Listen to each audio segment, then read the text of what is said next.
Selamat pagi, sahabat Dentim dimanapun berada. Kembali lagi pada podcast moderasi inspiratif dari KUA Denpasar Timur. Ya, kembali lagi pada podcast positif hari ini. Jadi saya Nikadek Mardiasni, penyuluh agama Hindu, di sini akan membersamai sahabat Dentim melalui kanal live on Facebook KUA Denpasar Timur, akan membersamai sahabat Dentim dimanapun berada dalam perbincangan dialog podcast positif hari ini. Tentu di sini saya tidak sendiri sahabat Dentim, ya. Jadi saya telah bersama Bapak Ibu dari Kementerian Agama Kota Denpasar. Ya, langsung saja ya saya sapa ya sahabat Dentim satu persatu di sini. Jadi Bapak Ibu ini merupakan ada yang sebagai pimpinan ya satuan kerja dari kantor Kementerian Agama Kota Denpasar, dari penyelenggara Buddha dan juga penyuluh lintas agama. Baik, langsung saja yang pertama saya sapa terlebih dahulu Bapak. Di sini ada narasumber yang pertama Bapak Imah. Bapak Imah SAG MM. Selamat pagi Bapak. Ya. Jadi sahabat Dentim ini adalah salah satu penyelenggara Buddha ya dari Kementerian Agama Kota Denpasar ya. Baik Bapak Imah, bagaimana kabarnya? Ya, baik, sehat hari ini luar biasa. Iya, semoga selalu dalam keadaan sehat karena di sini narasumber Bapak Imah ini jam terbangnya lumayan ya Pak. Iya, katanya kemarin sempat keluar kota. Iya, sempat ke Batu Malang. Oh, ya, ada mendampingi anak-anak sekolah minggu. Oh, sekolah minggu. Iya, semangat dalam pelayanan kepada umat Bapak. Nggih, Bapak Imam. Kemudian yang kedua, nah ini tidak kalah jauh lebih luar biasa sekali Bapak Carolus Boromius Wodong SV. Selamat pagi Bapak yang biasa disapa Bapak Karel. Iya. Bagaimana kabarnya Bapak? Baik, puji Tuhan luar biasa. Luar biasa, puji Tuhan. Semoga selalu dalam keadaan sehat dan tentu tetap selalu semangat Bapak. Jadi Bapak Karel ini merupakan penyuluh agama Katolik Bapak di Kota Denpasar. Kemudian selanjutnya ada Ibu Setiawati Maya. Baik, selamat pagi Ibu. Pagi. Iya, jadi Ibu ini selalu ceria ya. Kalau sama Bu Maya pokoknya harus selalu ceria. Semangat. Jadi Ibu Maya ini merupakan penyuluh agama Kristen Kota Denpasar. Baik, selanjutnya ada, nah ini salah satu penyuluh juga Bapak Imade Gede Chandra Narayama SAG. Baik, selamat pagi. Selamat pagi, Madi. Iya, jadi salah satu rohaniwan juga ya. Rohaniwan yang sangat luar biasa, dan Bapak Made ini sebagai penyuluh agama Hindu di Kota Denpasar. Dan yang terakhir di sini ya yang di sini ada lagi satu ya narasumbernya Muhammad Ridwan. Ya, Bapak Muhammad Ridwan sebagai penyuluh agama Islam. Selamat pagi. Selamat pagi. Rasanya Bapak atau Mas ini ya? Boleh Bapak, boleh. Boleh Mas, iya. Mas aja deh biar muda. Iya, karena muda ya. masih muda ya. Baik, Mas Ridwan. Iya. Bagaimana Mas hari ini? Alhamdulillah hari ini luar biasa. Luar biasa ya. Baik. Ada pelayanan Mas hari ini? Untuk hari ini kebetulan nanti sore ada pelayanan. Oh, nanti sore ya ada pelayanan. Ya, baik, luar biasa sahabat Dentim. Jadi demikianlah ada 5 narasumber hari ini ya untuk membersamai kita pada podcast positif. Baik, hari ini tentu luar biasa podcast positif menghadirkan topik-topik yang tentunya sangat menarik, menukik ya, tentunya ya relevan dalam kehidupan sehari-hari yang kita akan berbincang diskusi mengenai peran agama, bagaimana peran agama dalam kehidupan sehari-hari. Dan topik hari ini jadi mengangkat tentang peran manusia ya, peran manusia sebagai penjaga alam dalam perspektif agama. Baik sahabat Dentim, tentu kita berbicara mengenai lingkungan ya, di mana biasanya kan ada istilah merawat bumi sama dengan menjaga amanah bersama. Ya.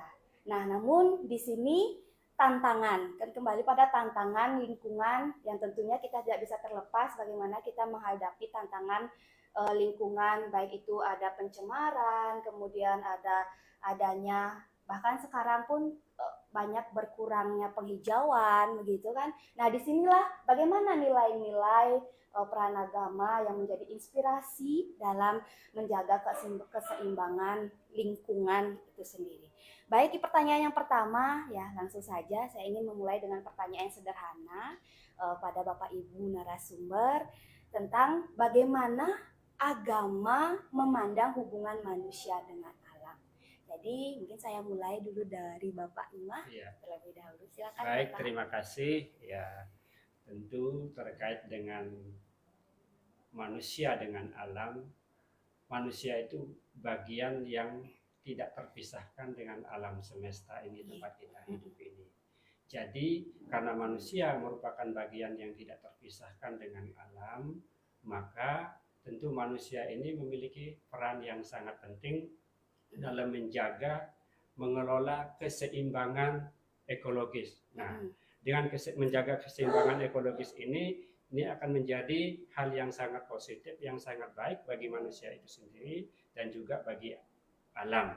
Dengan melestarikan, ini merupakan praktek nyata bagi pengembangan spiritual, cinta kasih dan welas asih dalam kehidupan kita sehari-hari. Baik, luar biasa sekali dari penyelenggara Buddha. Bagaimana jadi di sini ada ajaran welas asih ya.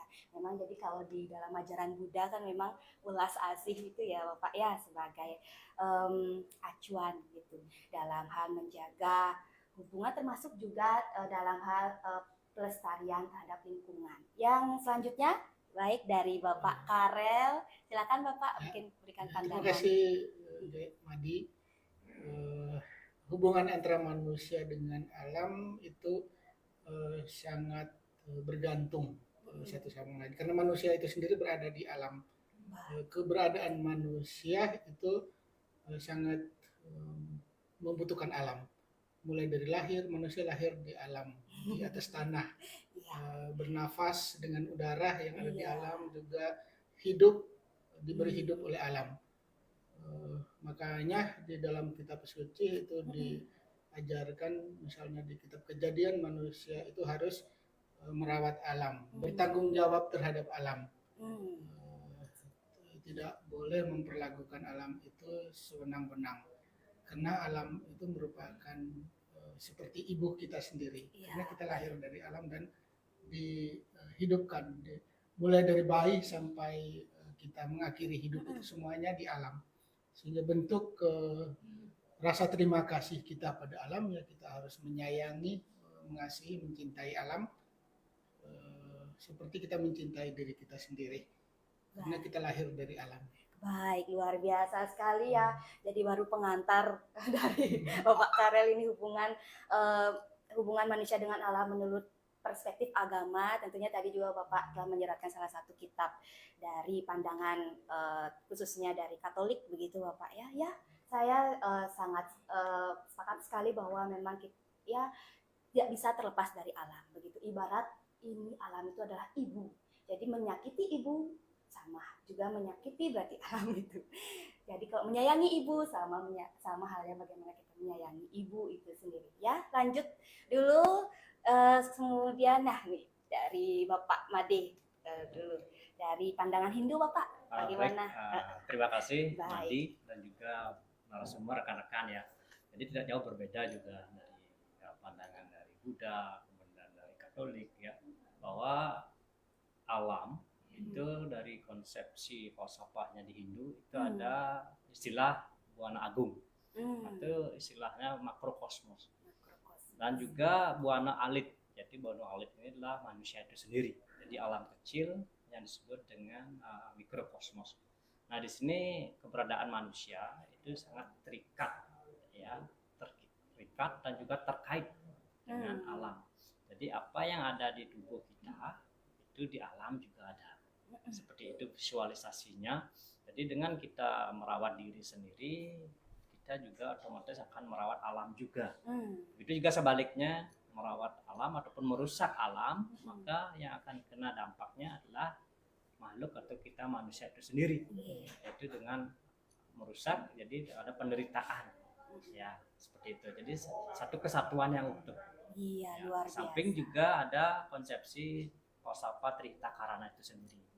Ya, bagaimana kita manusia sebagai sentrumnya, sentral itu di tengah-tengah menjaga hubungan yang harmonis, baik dengan Sang Pencipta yang disebut dengan Paryanga, kemudian hubungan harmonis dengan antar sesama makhluk, ya, pawongan, dan juga hubungan harmonis dengan alam lingkungan yang disebut palemahan. Seperti itu. Baik, iya, sangat luar biasa sekali. Jadi dari pandangan Hindu tadi menyebutkan tentang adanya buana agung, buana alit yang ya menjadi satu kesatuan sehingga tidak terlepas yang namanya tetap filosofinya Trihita Karana itu ya Bapak Made. Jadi keseimbangan antara hubungan manusia dengan Tuhan, manusia dengan sesama manusia pun juga manusia terhadap lingkungan. Baik, Ibu Maya. Saya jadi kaget ya sama jadi. Ibu Maya, ya sekarang dari pandangan Kristen Ibu, hubungan manusia dengan alam. Bagaimana Ibu? Silakan. Ya. Tadi udah dijelaskan oleh Pak Karel dari kitab suci memang dengan tegas bahwa Tuhan menciptakan manusia dan memandatkan untuk memelihara dan mengelola alam.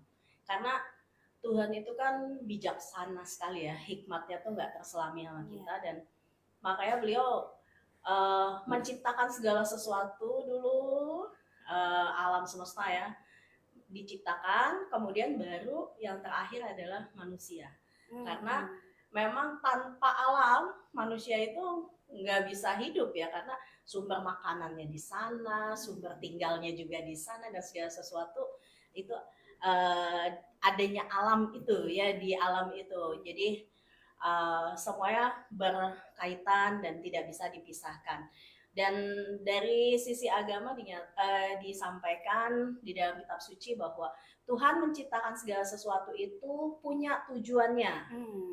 Nah, oleh sebab itu kita makhluk yang diberikan hikmat itu harus menjaga supaya maksud baik yang Tuhan awalnya itu menciptakan itu bisa terjaga. Seperti tadi ya, mungkin keseimbangan tadi ya.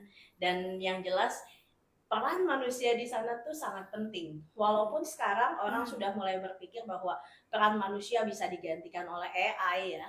Tapi berdasarkan kitab suci, berdasarkan apa yang kita pahami, peran manusia tuh nggak bisa digantikan dengan AI itu. Jadi ya memang dalam hal ini kitab suci sudah menyatakan bahwa kita manusia berperan untuk menjaga alam ini. Baik, wow, ini semakin menarik ya.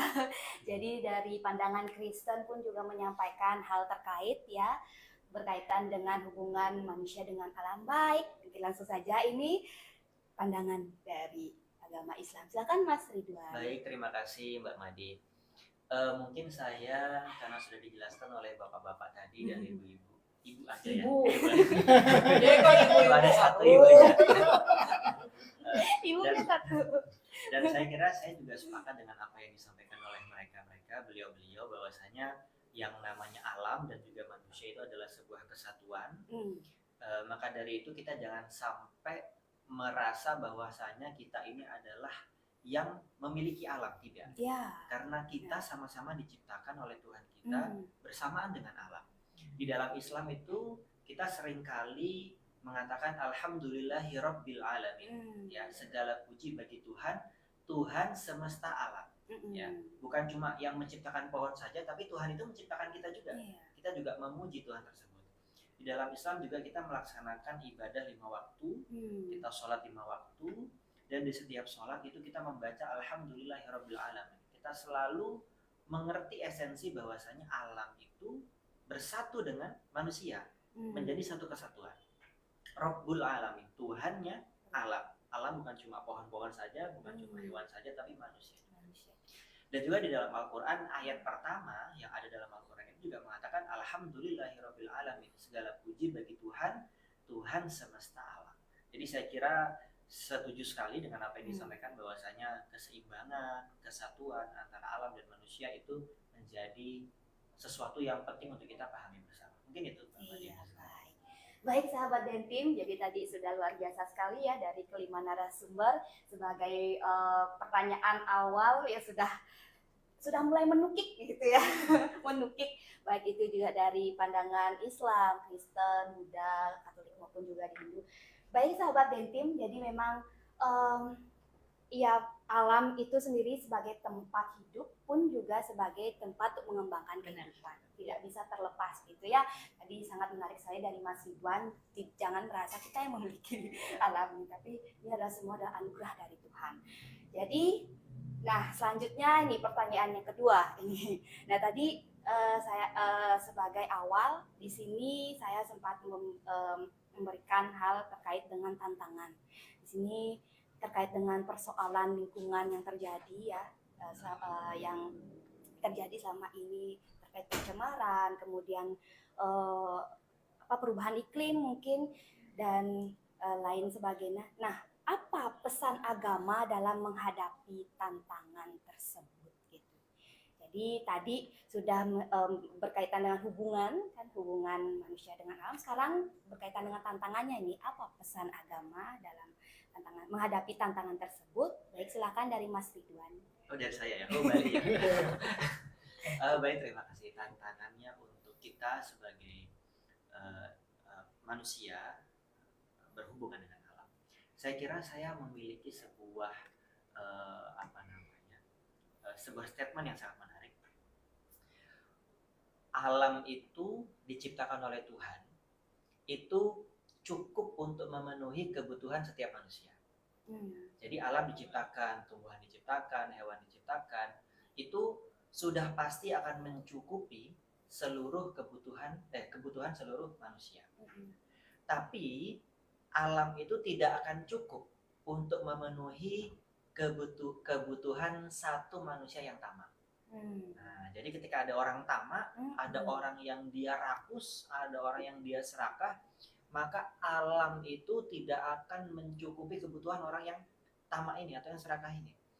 Nah, ini bisa menjadi pelajaran penting karena kenapa? Bahwasanya penting untuk kita tidak memiliki rasa serakah, rasa tamak, rasa rakus kepada alam, karena itulah awal mula kita tidak menjaga alam.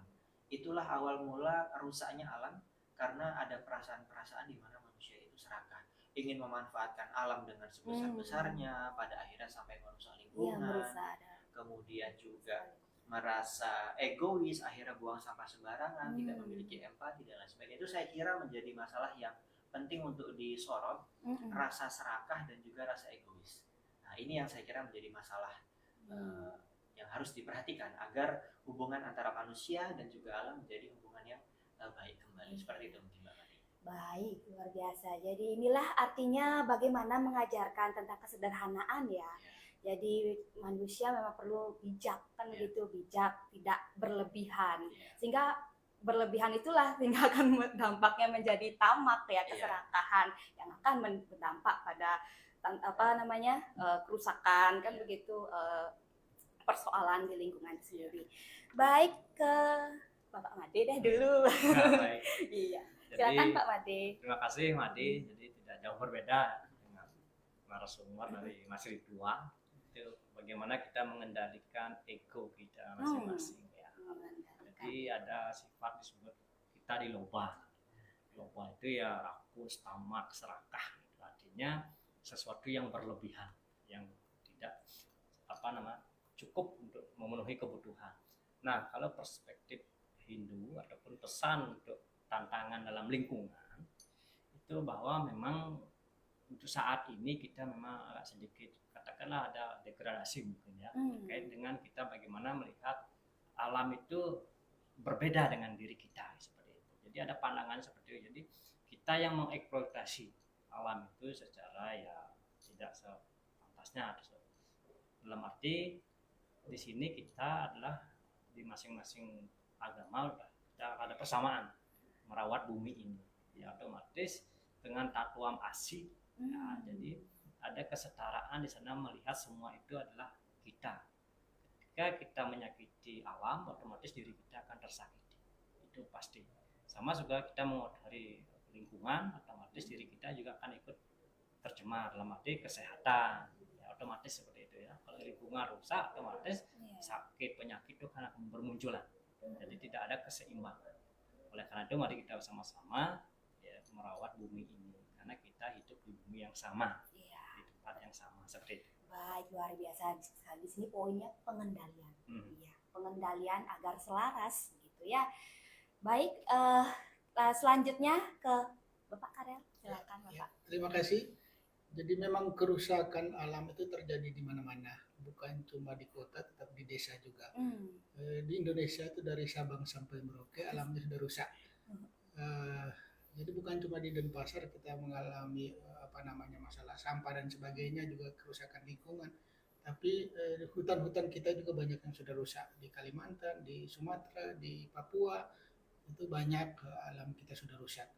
Selain karena kebutuhan manusia, ledakan penduduk, juga ambisi dari semua orang, termasuk pemimpin, juga rakyat, semuanya sudah bertanggung jawab, sudah melakukan hal-hal yang merusak alam. Jadi itu penyebabnya ya tidak bisa mengendalikan diri, kerakusan, ketamakan, juga kadang-kadang tidak, kesadaran itu kurang. Jadi di antara ambisi mau punya sebanyak-banyaknya dengan pengendalian diri, juga punya satu kesadaran. Kadang-kadang orang memang sudah punya wawasan yang luas, ilmunya sudah luar biasa, hartanya juga sudah banyak, tetapi tidak punya kesadaran, tidak bisa mengendalikan diri, akhirnya ya menjadi seperti yang sudah disebutkan tadi, tamak, ego dan sebagainya, sampai tidak sadar kalau kita harus melindungi alam, juga membatasi diri, karena kerusakan alam itu berdampak sangat luas. Tadi sudah disebutkan pemanasan global, perubahan iklim, juga berbagai macam penyakit dan sebagainya. Seperti itu. Jadi di Gereja Katolik sendiri ada seruan Sri Paus, itu ada disebut ensiklik Laudato Si, artinya bahwa bumi ini merupakan rumah kita bersama. Jadi kalau bumi ini sebagai rumah kita bersama, apapun kerusakan yang terjadi di bumi ini merupakan tanggung jawab kita semua, baik itu penguasa, baik itu masyarakat, baik itu pengusaha, semuanya punya kewajiban untuk melindungi bumi ini biar selalu lestari. Baik, luar biasa Bapak Karel. Bumi ini adalah rumah kita bersama. Baik, oke, dilanjutkan dulu ya ke, silakan Bapak. Baik, Ima terima kasih. dari Buddha. Terkait dari beberapa narasumber tadi sudah disampaikan beberapa hal, itu juga kerusakan lingkungan, kerusakan alam ini disebabkan oleh gaya hidup, gaya hidup konsumerisme ya, kalau tidak salah. Nah, dengan gaya hidup seperti itu akan mendorong seseorang itu untuk melakukan apa saja yang dilakukan untuk mendapatkan sesuatu yang dia inginkan. Nah, dari situ maka seperti yang dikatakan oleh Mas Ridwan tadi, dikatakan oleh Pak Chandra, Mas Kaleb, itu muncul ketamakan, keserakahan. Ya sama kalau di dalam Buddha disebut loba juga. Muncullah keserakahan itu. Kemudian bagaimana kita menyikapi itu? Tentu yang pertama yang harus kita lakukan, yang seperti disampaikan oleh Pak Karel tadi, ya kita mau tidak mau harus berusaha bagaimana caranya kita mengendalikan diri kita sendiri. Karena siapa lagi yang bisa mengendalikan diri kita kalau bukan dari diri kita sendiri. Kita berdoa kepada Tuhan, tapi kita mau berubah harus dari dalam diri kita sendiri yang bisa. Nah, bagaimana ketika kita mengendalikan diri kita sendiri itu, kemudian kita bagaimana bersikap hidup yang mulai sikap hidup yang sederhana, tidak berlebihan. Kita merasa puas dengan apa yang kita miliki. Kalau dalam istilah Buddha, kita bersyukur itu yang santuti istilahnya. Kita merasa bersyukur, merasa puas apa yang kita miliki, apa yang kita peroleh hari ini, kita berkecukupan untuk hari ini. Nah, itulah yang harus kita syukuri. Bukan kita memikirkan sesuatu hal yang belum ada pada diri kita, pada apa yang kita capai, pada apa yang kita peroleh. Karena dengan demikian maka akan muncul yang namanya tadi ya, ketamakan, keserakahan. Jadi alam itu akan menjadi tidak seimbang, akan menjadi rusak. Nah, seperti itu. Jadi perlulah kita untuk pengendalian diri dan bagaimana kita mulai belajar untuk hidup sederhana. Seperti itu. Wah, sahabat Dentim, jadi sudah mulai gini nih, Hangat. sudah mulai ngedukit lagi nih. Dan tadi ada pembahasannya tentang alam sebagai rumah, dan ini menarik sekali sahabat Dentim, lifestyle, pola hidup. Ya benar sekali Pak Imah, bagaimana kita pun di dalam agama Buddha ya mengelola itu. Jadi mengelola pola hidup penting dalam kehidupan ini, sehingga jangan sampai berlebihan begitu kan. Belajar cukup susah gitu ya Pak. Dan sekarang apalagi ada ini nih, gadget ini yang menjadi tantangan dalam kehidupan saat ini.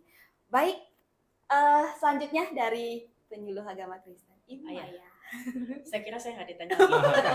Soalnya kayaknya sudah hampir close ini. Oke. Sahabat Dentim, saya coba melihat dari satu sisi ya, di mana semua ini terjadi karena adanya pergeseran secara spiritual. Kalau menurut saya ya, karena kalau dari Kristen jelas tadi ketika dibahas tadi kan, dalam Kejadian jelas dikatakan bahwa manusia itu punya mandat untuk mengelola dan memelihara bumi. Nah, itu kan jelas sekali ya, mengelola dan memelihara. Artinya bahwa setiap manusia itu mempunyai tanggung jawab untuk mengelola dan merawat. Nah, kalau mengelola dan merawat pasti kita tidak akan merusak ya. Karena kan merawat itu kan sesuatu yang dirawat itu harus menjadi malahan lebih baik. Nah, kalau yang saya lihat pergeseran ini terjadi karena memang tantangan dunia sekarang gitu ya, bahwa spiritualitas kita itu mengalami tantangan besar karena ya itu tadi egois, tamak dan lain sebagainya ya. Jadi memang secara dalam kitab suci itu sudah dinyatakan bahwa semakin hari manusia akan semakin mencintai dirinya sendiri. Nah, kalau dalam Kristen kan ada dua hukum yang terutama ya. Yang pertama, kasihilah Tuhan dengan segenap hatimu, dan yang kedua, kasihilah manusia, begitu kan, sesamamu manusia. Jadi ketika dia semakin mencintai dirinya sendiri, maka dia akan sulit untuk bisa mencintai Tuhan, mencintai sesama, bahkan untuk mencintai lingkungan. Dan alam semesta ini kan memang ciptaan Tuhan. Ketika kita mencintai Tuhan, maka rasa cinta itu akan membuat kita nggak ingin menyakiti hatinya. Salah satunya adalah merawat alam ini, ciptaannya. Tentu kan Tuhan sedih ya kalau umpamanya, karyaku ini malahan jadi rusak begitu. Nah, itu yang mungkin ini ya, apa yang saya lihat kenapa ini semakin bergeser gitu ya. Dan memang harus dikembalikan kembali bahwa kita adalah umat Tuhan, dan ketika kita mengasihi Tuhan, mencintai Tuhan, maka kita juga akan mencintai semua ciptaannya, termasuk manusia dan alam semesta ini. Nah, itu tantangan yang berat, karena memang dalam kitab suci pun dikatakan bahwa manusia di akhir zaman, bahwa kita ini akan memiliki kecenderungan untuk lebih mengasihi diri sendiri. Jadi apa-apa fokusnya ke diri sendiri. Sehingga tadi yang laba-loba tadi ya itu terjadilah gitu Madi. Baik, luar biasa ya, mantap sekali Bu Maya.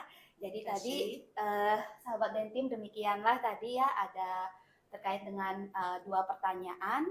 Baik, untuk selanjutnya, dan ini sebagai pertanyaan terakhir, ya singkat saja Bapak Ibu narasumber. Jadi tadi sangat menarik sekali dari berbagai pandangan, ya, pandangan agama yang telah memberikan berbagi mengenai hubungan manusia dengan alam, pun juga bagaimana membahas tentang tantangan itu dalam perspektif agama. Nah, sehingga di sini tadi kan rasanya tampaknya ada banyak hal nilai yang sama ya dari pandangan agama di masing-masing agama ini. Nah, jadi sekarang apa persamaan yang paling penting dan upayanya bagaimana? Mungkin Bapak Karel yang pertama, silakan Bapak. Ya, terima kasih. Di upaya kedepannya dari saya itu pengendalian diri. Pengendalian Jadi, diri berarti ya. Ya, karena untuk membatasi ego kita dan berbagai macam ke nafsu untuk menguasai lebih banyak, kita harus mengendalikan diri agar semuanya bisa teratur. Seperti itu. Pengendalian diri nih dari Bapak Karel, mulai pengendalian begitu. Dari Bapak Made? Baik, terima kasih karena waktu dan Pak Karel adalah pengendalian diri dari dalam diri. Kalau saya sendiri pribadi adalah aksi nyata. Aksi nyata. Aksi nyata dalam arti untuk memelihara, merawat alam, lingkungan tempat kita tinggal, paling tidak di lingkungan rumah, paling tidak kita rawat dengan baik. Kalau tidak, kita ada memiliki tanaman, pepohonan di rumah kita rawat, kemudian yang suka misalkan lebih memelihara hewan binatang dirawat dengan baik seperti itu, dan juga merawat keluarga kita. Iya, Aksi nyata. betul sekali. Aksi nyata. Iya. Bapak Imah. Baik, sebetulnya kita bagaimana kita mengelola diri dengan baik, kemudian kita mengelola alam dengan baik. Dengan demikian maka akan terjadi keseimbangan. Keseimbangan, ya, balance ya, keseimbangan. Silakan Bu Maya. Ibu Maya. Ya, oke, terima kasih. Ya tadi sudah disampaikan, saya juga setuju. Saatnya sekarang sudah bukan berteori, tetapi harus aksi nyata ya, beli mangku ya. Ya, mungkin kalau saya mulai dari diri saya sendiri, karena saya harus memulai kegerakan ini. Jadi mulai pilah sampah, itu mulai dari rumah, kantor, kita mulai pilah sampah, mulai menanam pohon, mulai tidak menyemen tanah-tanah yang seharusnya jadi resapan air. Ya, itu yang mungkin aksi yang saya lakukan, dan itu yang saya sampaikan juga kepada umat yang saya layani, supaya ini menjadi sebuah kegerakan, di mana kegerakan ini adalah untuk memperbaiki, mengembalikan kepada tujuan awal yang Tuhan kasih untuk kita. Iya, silakan Mas Ridwan. Terakhir ya. Saya mengambil 2 poin. Yang pertama adalah aksi nyata, dan yang kedua adalah konsumerisme tadi yang disampaikan oleh Pak Iman. Untuk yang perempuan-perempuan, stop belanja, jangan sering-sering belanja lagi, karena mungkin tasnya udah 5 di rumah, pengen lagi jadi 6, jadi 7, jadi 8 gitu. Nah, juga jangan sampai kita Sesuai sama warna baju, Mas. Oh gitu ya, warna Harus matching, Mas. Itulah mindset yang ditanamkan oleh pabrik-pabrik tas itu ya. Dan aku Iya, karena sekarang di luar negeri lagi ngetren minimalisme, ya, kehidupan minimalisme. Kemudian juga mungkin kemana-mana bawa tas ya, biar nggak ada tas plastik Ya, lagi yang kita gunakan dan lain sebagainya. Jadi saya kira itu penting untuk bisa kita terapkan, bukan hanya ketahui saja, bukan hanya kita mengerti saja, tapi betul-betul kita terapkan di dalam kehidupan kita, dan itu semoga dari hal kecil itu bisa berdampak untuk alam, ya, untuk kebaikan alam. Mungkin itu saya yang bisa saya sampaikan. Oke, baik sahabat Dentim, jadi tidak terasa ya waktunya hari ini podcast positif telah banyak, artinya di sini Bapak Ibu dari narasumber telah banyak memberikan penjelasan mengenai peran manusia dalam menjaga alam dalam perspektif agama. Tentu perbincangan hari ini sangat menarik ya sahabat Dentim. Ya memang walaupun di sini dari berbagai agama gitu ya. Jadi tentu memiliki tujuan yang sejalan, memiliki tujuan yang selaras bagaimana memandang alam. Tentunya sebagai manusia ya, manusia untuk menjaga sebagai manusia penjaga bumi ini, kemudian menggunakan sumber daya secara bijaksana. Karena tadi ada pembahasan mengenai tantangan itu ya, berlebihan, keserakahan atau loba itu, dan serta mampu menjaga keseimbangan lingkungan demi kesejahteraan makhluk dan generasi mendatang. Seperti tadi solusinya untuk pola hidup itu, iya pola hidup. Jadi jangan terlalu berlebihan gitu, khususnya bagi yang wanita ini. Sudah shopping ya. Ya, shopping. Kadang-kadang kalau perempuan tuh bajunya di lemari banyak tapi nggak ada baju gitu. Oh, oh, iya. Berbeda ya. Pengantin baru. Pengalaman pribadi. Berarti mulai hari ini Stop. belajar. Oke, ya menarik sekali ya sahabat Dentim ya. Jadi di sini banyak sekali pengetahuan-pengetahuan yang dapat kita dapatkan gitu dari pembahasan hari ini. Jadi terima kasih saya ucapkan kepada Bapak Ibu narasumber telah meluangkan waktunya dan juga berbagi pada podcast positif hari ini. Tentu saya memohon maaf apabila ada hal yang kurang berkenan. Sahabat Dentim, jadi demikianlah podcast positif hari ini. Jadi semoga perbincangan dialog hari ini dapat memberikan manfaat untuk kita semua, tentunya ya terkhususnya dalam hal pelestarian lingkungan. Baik, jadi sebelum saya akhiri, mungkin dari Bapak Ibu ada yang ingin memberikan closing statement? Ada? Cukup? Ya, baik. Jadi demikianlah podcast positif hari ini ya, semoga dapat memberikan menginspirasi kita semua untuk lebih peduli terhadap lingkungan melalui tindakan nyata dalam kehidupan sehari-hari. Oke, sahabat Dentim, sampai jumpa di lain waktu. Saya akhiri dengan mengucapkan terima kasih. Dadah.